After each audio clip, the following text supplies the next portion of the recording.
Hello student, welcome back to my channel Education. আজি মই তোমালোকক পঢ়াবলৈ লৈছো সপ্তম শ্ৰেণীৰ মত বাতো ইনসান কো পাঁচवा পাঠ। এই কবিতাটো আজি মই তোমালোকক ভাঙনি কৰি দিম, মানে অসমীয়াত বুজাই দিম। গতিকে ভিডিওটো সম্পূৰ্ণকৈ তোমালোকে চাবা। খুবেই ভাল লগা এটা কবিতা। অসমীয়াখিনি বুজাই দিলে ভালকৈ কবিতাটো বুজি পাবা আৰু প্ৰশ্ন উত্তৰসমূহ তোমালোকৰ কাৰণে সহজ হৈ পৰিব। গতিকে বলা আমি ভিডিওটো আৰম্ভ কৰোঁ। পাঠটিৰ নাম মত বাটো ইনসান কো, মানে কোৱা হৈছে মানুহক বেলেগ বেলেগ দৃষ্টিৰে চোৱা। বাটনা মানে মানুহক বেলেগ বেলেগ দৃষ্টিৰে চোৱা। মানুহৰ ৰং ৰূপ জাত পাত উচ্চ নিম্ন আদিবোৰ ভেদভাৱ কৰা। এই কবিতাটোত মানুহক সকলো ভেদভাৱ পাহৰি মিলিজুলি থাকিবলৈ কবিয়ে কৈছে। প্ৰকৃতিয়ে আমাক এখন ধুনীয়া পৃথিৱী দিছে, নহয় জানো? মানুহে নিজৰ স্বাৰ্থ সিদ্ধিৰ বাবে পৃথিৱীখনক বিভিন্ন দেশত আৰু মানুহে মানুহক ভাগ কৰিছে। কি কৰিছে? জাতপাত, মানে হিন্দু মুছলিম শিখ ইছাই এইবোৰ জাতিপাতত ভাগ কৰি লৈছে। চাবা, मंदिर मस्जिद गिरजा घर ने बांट लिया भगवान को, धरती बाती सागर बाता मत बातो इंसान को। এই কবিতা ভাগিত কবিয়ে কৈছে যে মানুহে মন্দিৰ মছজিদ গীৰ্জাঘৰ বনাই ভগৱানক কি কৰিছে? ভগাই লৈছে আৰু পৃথিৱীখনকো ভগাইছে, সাগৰক ভগাইছে। এতিয়া মানুহবোৰক ভগাই নলবা, সকলোৱে মিলিজুলি থাকা।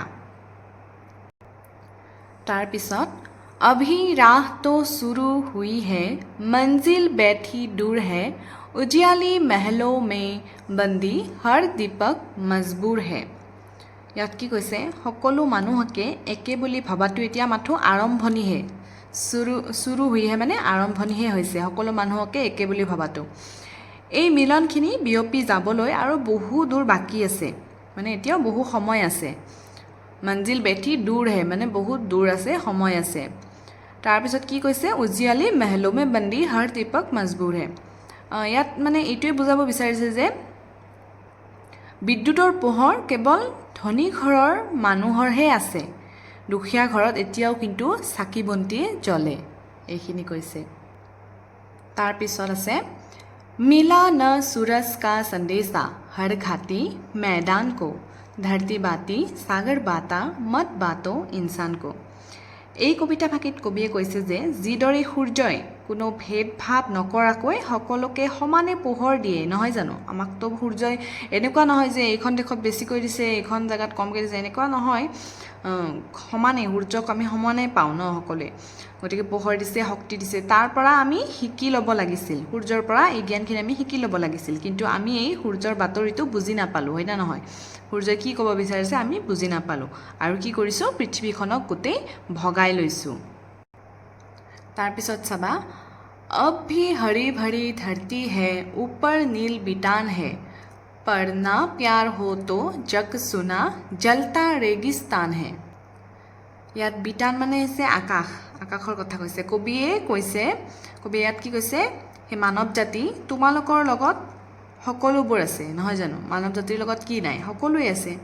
এই পৃথিৱীখন বহুত ধুনীয়া, সেউজীয়াৰে ভৰা আৰু ওপৰত কি আছে? বিশাল নীলা আকাশ আছে। কিন্তু ইয়াত যদি মৰম ভাল পোৱা নাথাকে তেনেহ'লে পৃথিৱীখন কি হ'ব? শ্মশানৰ নিচিনা, চুনচান, মানে একো নোহোৱা হৈ যাব। অৰ্থাৎ ভাল পোৱাৰ অবিহনে জীৱন অতিবাহিত কৰাটো একেবাৰে কঠিন হৈ পৰিব। তাৰপিছত চাবা, अभी प्यार का जल देना है हर प्यासी चट्टान को, धरती बाती सागर बाता मत बातो इंसान को। আৰু ইয়াত কবিয়ে কৈছে যে যিসকল একেবাৰে শিলৰ নিচিনা কঠোৰ, তাৰমানে যোনে মৰমৰ ভোকাটোৰ, মৰম পোৱা নাই, মৰমৰ দৰকাৰ, সেইসকলক মৰমৰ পানী দিব কৈছে। প্যাসী চট্টানকো মানে যাই মৰমৰ ভোকত আছে তাক মৰমৰ পানী দিব কৈছে। তাৰপিছত আছে साँझ उठे सब तो पहरा हो, सूरज का हर द्वार पर, हर उदास आंगन का हक हो, खिलती हुई बहार पर।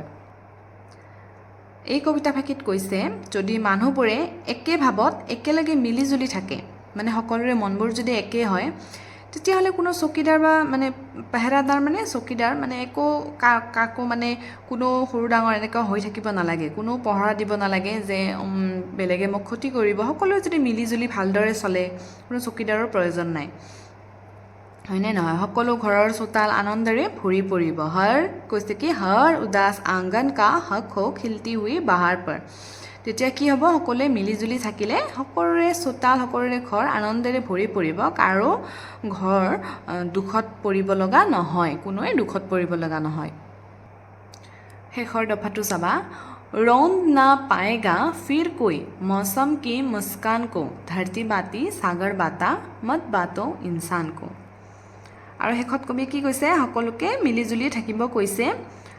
কৈছে যদি আমি একতাৰে থাকোঁ তেতিয়া আনন্দবোৰক কোনেও মোহাৰি পেলাব নোৱাৰিব, হয়নে নহয়? ৰৌন্দ না পায়েগা মানে মুচি পেলোৱা, কোনেও মোহাৰি পেলাব নোৱাৰিব।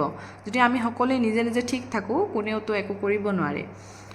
সেইকাৰণে কি কৈছে? ভালদৰে থাকিলে সকলোৱে আনন্দত থাকিব পাৰিব। সেইটোৱে কৈছে কবিয়ে যে সকলোকে মিলিজুলি থাকিবলৈ সন্দেশা দিছে, মানে বাতৰি দিছে কবিয়ে, তাকে কৈছে। কবিতাটোৰ কবি হৈছে বিনয় মহাজন। খুব ভাল লগা কবিতা, বহুত শিকিব লগা আছে এই কবিতাটোৰ পৰা। গতিকে পঢ়িবা ভালদৰে, আৰু ইয়াত শব্দ অৰ্থবোৰো দিয়া আছে। যদি ভাল লাগিছে, বুজি পাইছা, কমেণ্টত জনাবা আৰু ভিডিঅ'টো শ্বেয়াৰ কৰি দিবা। আজিলৈ বাই বাই।